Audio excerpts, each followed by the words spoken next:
സ്കൂളുകളിൽ കുട്ടികളെ കൊണ്ട് കാൽ കഴുകിച്ച സംഭവത്തിൽ അൺഎയ്ഡഡ് സ്കൂളുകൾക്ക് മുന്നറിയിപ്പുമായി വിദ്യാഭ്യാസ മന്ത്രി വി ശിവൻകുട്ടി. RSS സംരക്ഷണയിൽ കാൽ കഴുകലുമായി സ്കൂളുകൾക്ക് മുന്നോട്ട് പോകാനാകില്ല. നിയമപരമായി ഇക്കാര്യം സാധിക്കില്ല. അൺഎയ്ഡഡ് സ്കൂളുകൾക്ക് NOC നൽകേണ്ടത് സംസ്ഥാന സർക്കാരെന്നും മന്ത്രിയുടെ മുന്നറിയിപ്പ്. ആദ്യം മന്ത്രിയുടെ പ്രതികരണത്തിലേക്ക്. അൺഎയ്ഡഡ് സ്കൂളുകളിൽ NOC കൊടുക്കുക മാത്രമാണ് ഗവൺമെൻറ് ചെയ്യുന്നത്. അപ്പോൾ അതുകൊണ്ട് അതിൻ്റെ പരിമിതിയുണ്ട്. എങ്കിൽ തന്നെയും വിദ്യാഭ്യാസ രംഗത്തുണ്ടാകുന്ന ഏത് പ്രശ്നത്തെ സംബന്ധിച്ചിടത്തോളം അന്വേഷണം നടത്തുന്നതിനുള്ള അധികാരം വിദ്യാഭ്യാസ വകുപ്പിനുണ്ട്. RSSൻ്റെ നേതൃത്വത്തിൽ സ്കൂൾ നടത്തുന്ന ഭരണാധികാരികൾ പറയുന്നത് കേട്ടു, ഞങ്ങൾ കാല് കഴുകുന്നതിന് എല്ലാ സ്കൂളുകളിലും പ്രൊട്ടക്ഷൻ കൊടുക്കുന്നുണ്ട്. അങ്ങനെ എല്ലാ സ്കൂളുകളിലും കാല് കഴുകുന്നതിന് വേണ്ടി പ്രൊട്ടക്ഷൻ കൊടുത്താൽ സ്കൂളൊന്നും നിയമപരമായി നടത്തിക്കൊണ്ട് പോകുന്ന കാര്യം പ്രയാസമാണ്.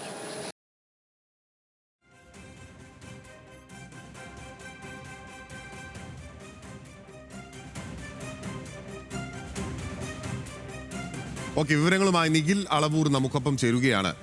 നിഖിൽ, ഇപ്പോൾ അങ്ങനെ തോന്നിയ പോലെ കാര്യങ്ങളൊന്നും ചെയ്യാൻ സാധിക്കില്ല, അതിലെല്ലാം കൃത്യമായ ചട്ടങ്ങളും ചട്ടപ്പടികളും ഉണ്ട് എന്നുള്ളതാണ് മന്ത്രി വി ശിവൻകുട്ടിയുടെ വാക്കുകളെ നമുക്ക് സംഗ്രഹിക്കാനാകുന്നത്.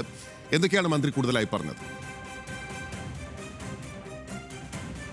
ഏതായാലും സ്കൂളുകളിൽ ഇനി പാദപൂജയും ഒപ്പം തന്നെ കുട്ടികളെ കൊണ്ട് അധ്യാപകരുടെ അല്ലെങ്കിൽ മുൻ അധ്യാപകരുടെയും അല്ലെങ്കിൽ ചില ആളുകളുടെയും ഒക്കെ കാൽ കഴുകിപ്പിക്കുന്നതുമൊക്കെ അങ്ങനെ സമ്മതിച്ചു കൊടുക്കാനാവില്ല എന്ന നിലപാട് ആവർത്തിച്ചും കുറച്ചുകൂടി വ്യക്തമായും പറയുകയാണ് മന്ത്രി വി ശിവൻകുട്ടി ചെയ്യുന്നത്.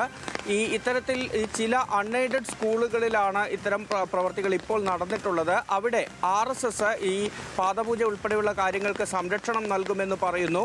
അങ്ങനെ RSSന്റെ സംരക്ഷണയിൽ ഇത്തരം കാര്യങ്ങളുമായി മുന്നോട്ട് പോകാമെന്നാണ് അൺഎയ്ഡഡ് സ്കൂളുകളുടെ മാനേജ്മെൻറ്റുകളൊക്കെ കരുതുന്നതെങ്കിൽ നിയമപരമായ വഴിയിൽ അതിനെ നേരിടുമെന്ന് തന്നെയാണ് മന്ത്രി പറയുന്നത്. അങ്ങനെ ഇത്തരം പ്രവർത്തികളുമായി, അതായത് കേരളത്തിൻ്റെ സംസ്കാരത്തോട് യോജിക്കാത്ത അല്ലെങ്കിൽ കേരളത്തിൻ്റെ സംസ്കാരത്തിൽ ഇതുവരെ ഇല്ലാത്ത ചില കാര്യങ്ങൾ കൊണ്ടുവന്ന് അത് നടപ്പിലാക്കാൻ ശ്രമിച്ചാൽ അതിനെ നിയമപരമായ രീതിയിൽ നേരിടുമെന്ന് തന്നെയാണ് മന്ത്രി ഇപ്പോൾ പറഞ്ഞു വയ്ക്കുന്നത്. അതിനൊപ്പം മറ്റു ചില കാര്യങ്ങൾ കൂടി മന്ത്രി പറയുന്നുണ്ട്. ഇപ്പോൾ ഈ ചില മതസംഘടനകളുടെയൊക്കെ നിയന്ത്രണത്തിലുള്ള സ്കൂളുകളിൽ അതാത് ഏത് മതസംഘടനയാണോ അത് നടത്തുന്നത് ആ വിഭാഗത്തിൻ്റെ ഗാനങ്ങളൊക്കെ പ്രാർത്ഥനയായി എല്ലാവരും ചൊല്ലണമെന്ന് പറയുന്ന ഒരു കാര്യമൊക്കെ ചില സ്കൂളുകളിൽ നടക്കുന്നുണ്ട്.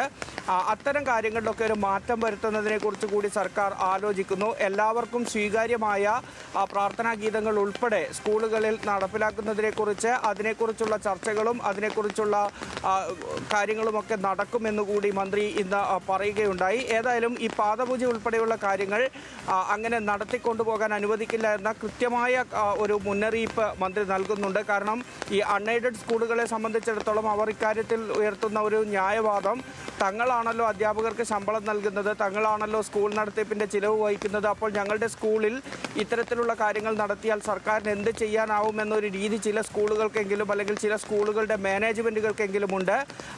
അത്തരം ചിന്തകൾ വേണ്ട എന്നാണ് മന്ത്രി പറയുന്നത്. കാരണം മറ്റു കാര്യങ്ങളെല്ലാം അങ്ങനെയാണെങ്കിലും ഈ സ്കൂളുകൾക്ക് NOC നൽകേണ്ടത് സംസ്ഥാന സർക്കാരാണ്. നിരന്തരമായി ഇത്തരം പ്രശ്നങ്ങളിലേക്ക് പോവുകയാണെങ്കിൽ അതിനെ ആ നിലയ്ക്ക് നേരിടുമെന്ന മുന്നറിയിപ്പ് തന്നെയാണ് മന്ത്രി വി ശിവൻകുട്ടി നൽകുന്നത്.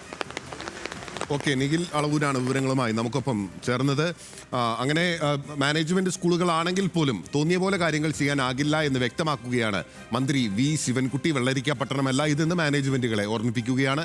നിഖിൽ അളവൂരാണ് വിവരങ്ങൾ നമുക്ക് നൽകിയത്.